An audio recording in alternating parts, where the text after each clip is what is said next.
sekarang kita bagaimana nih kalau kita mau benar-benar bergerak bottom of piramidnya, solusinya apa gitu ya. Nah, saya ini kan senangnya nyindir, nyemoni, terus ngingetin, terus ya kadang-kadang ngamplengi, ya kadang-kadang ya nyangoni juga gitu ya. Hanya untuk membuat kita ini ada lawan tanding lah gitu, ada sekondan lah gitu ya. Kita nggak ingin ngenyek Sri Mulyani yang mega bintang tersebut banyak gelarnya, dan kita nggak ingin ngenyek Opung gitu ya yang maha pintar dan pintar melihat peluang. Tapi kita ingin lihat sisi lain dari muscle knowledge, jadi otot pengetahuan yang lain untuk diserap. Nah, contohnya jadi yang kita anggap adalah, kita tahu ada UMKM, usaha mikro, kecil, dan menengah gitu ya, kita bagi.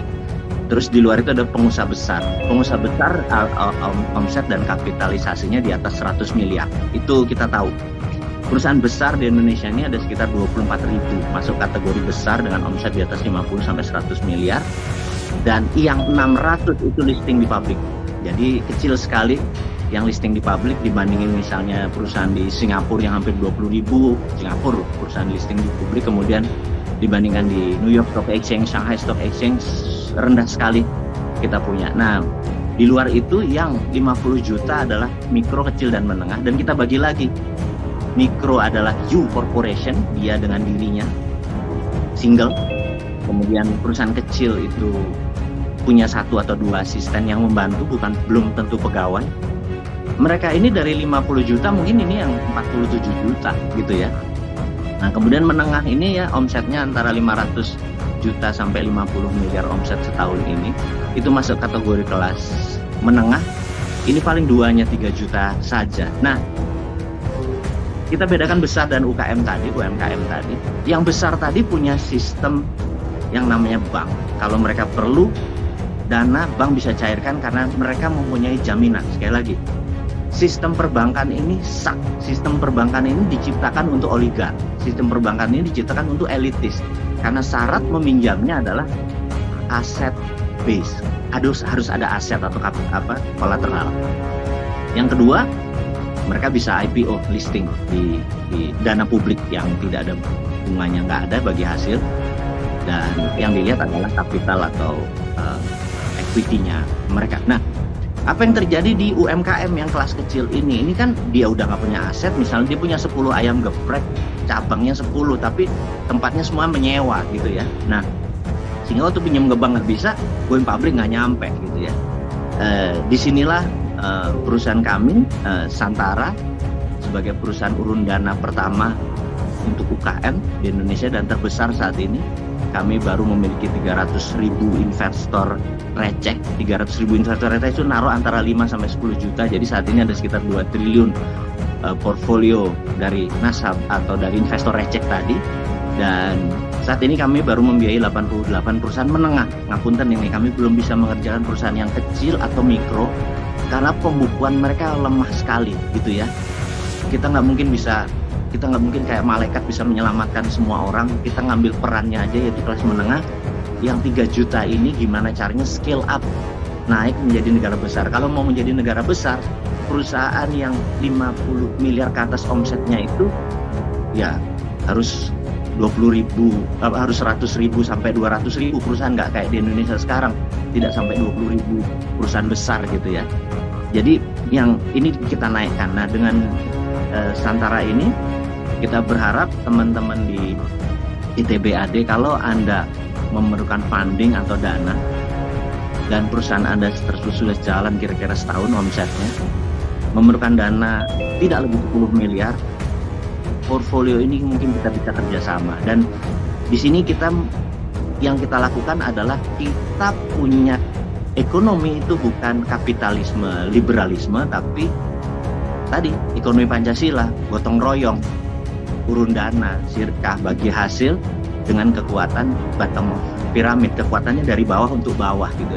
Nah, kalau bawah untuk bawah ini bergerak bersama, ini akan naik dan membuat kekayaan indeks Gini kaya dan miskinnya makin mendekat, karena bawah yang kita angkat gitu ya.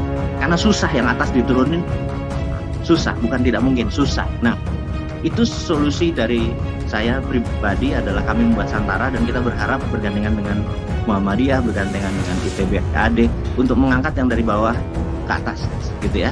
Nah, kalau yang dari atas ke bawah mungkin di akhir diskusi saya kali ini itu ada, tapi perlu ide gila gitu ya. Adanya gini, di dalam buku psikologi terkenal yang namanya Warren Harding Effect.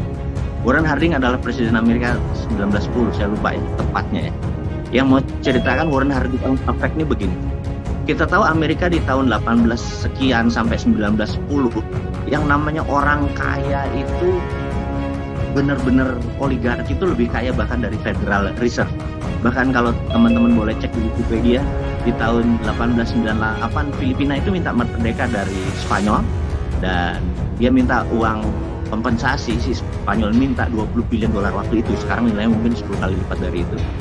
Dan Filipina dengan serta-merta minta ke Amerika untuk nebus ke Spanyol, dan Amerika tidak punya dana segitu. Amerika Federal Reserve minta bantuan dari Andrew Carnegie.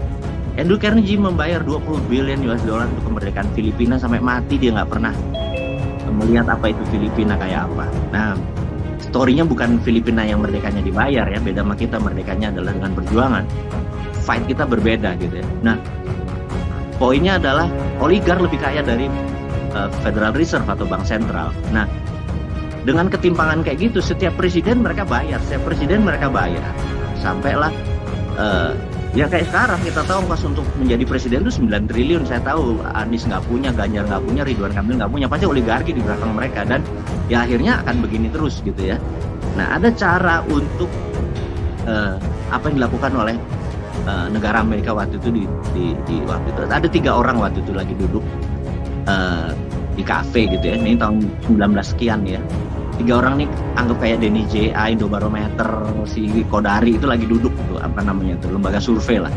Mereka lagi duduk-duduk nih, ngeliatnya ada nggak bener negara Amerika nih, kayak gini-gini menang oligarki lagi. Terus mereka ngeliat ada senator namanya Warren Harding. Senator ini loser, dia biasa aja. Bedanya dia tinggi, gede, ganteng gitu ya.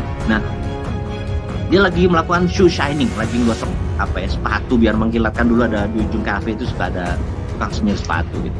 Mereka bilang, gimana kalau orang ini kita jadikan presiden gitu ya? Boleh juga nih gitu. Dia memenuhi persyaratan, vokalnya bagus, orangnya tinggi, ganteng gitu ya. Karena seseorang kalau tinggi, dia punya posisi superior. Jadi orang di bawahnya tuh inferior. Dan orang kalau intonasinya bagus, suaranya, vokalnya bagus, vocabulary-nya bagus, narasinya bagus, terus dia ganteng, dia akan menjadi mempesona gitu. Dan itu syarat Warren Harding untuk menjadi presiden cukup, tapi otaknya nggak ada gitu ya. Terus bertiganya bilang, mau nggak kamu jadi presiden? Mau gitu ya. Nah, mereka diskusi, Warren Harding ini diskusi dengan orang ini, kamu harus gini, kamu harus gini, kamu gini. Nah, 3 orang ini ngumpulin UKM, dapat 9 triliun lah, to make story short gitu ya. Dan akhirnya jadi presiden beneran. Begitu dia jadi, oligarki dia tekan gitu ya. Dia tekan, chaos Amerika sampai tahun 1930 sampai akhirnya krisis ekonomi, karena oligarki ditekan terus dengan pajak, dengan aturan segala macam, karena untuk bantu yang bawah. Puncaknya adalah 1929 Black Monday, collapse saham. Habis itu 1933 presiden baru terpilih, FDR, Franklin Delano Roosevelt, dia jadi mengelola dengan printing money yang disebut green back gitu ya.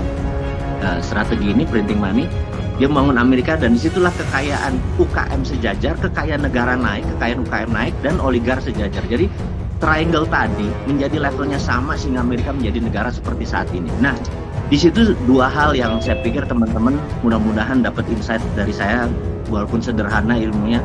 Pertama, bottom of pyramid kita gerak dengan kekuatan berjamaah, urun dana, receh-receh aja menolong UKM.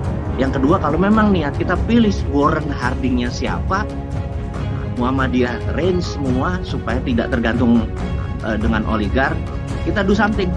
Itu kira-kira dari saya, mudah-mudahan barokah, berkenan. Mohon maaf jika ada kata-kata yang sedikit provokator. Niatnya adalah untuk kita mengingatkan yang hak. Terima kasih semuanya. Wassalamualaikum warahmatullahi wabarakatuh.